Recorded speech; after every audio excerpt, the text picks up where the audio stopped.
Nangako ang National Bureau of Investigation na magpapatupad ng Policy of Transparency matapos makatanggap ang top performing and most requested award sa katatapos na Freedom of Information Awards 2024. Aba, Director Jimmy Santiago, congratulations ha, wala ba tayo dyan?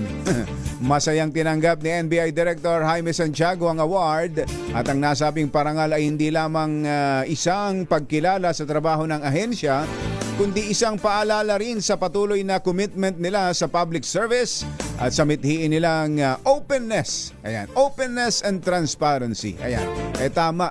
Tama po, yan po ang nadala na ibalik ni Director Jimmy Santiago sa NBI.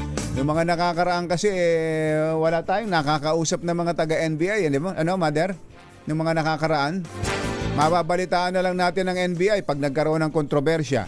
Tulad nung ano ba 'yan, yung may kumikending-kending, yung may gumigiling. Noon lang natin nabalitaan ng NBI. Hindi natin narinig kung ano ba mga pinaggagawa na nila. Ngayon, yan. Dahil kay kay Judge Jaime Santiago, ayan, nakakuha kaagad ng parangal.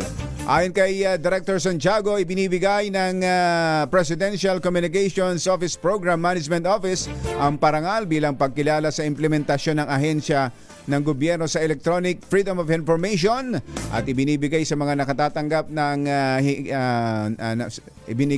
ibinibigay sa mga nakatanggap ng higit sa 1,000 FOI request na hindi bababa sa 90% closed transactions. Yun, ganun sana. Yan ang kailangan sa mga government offices.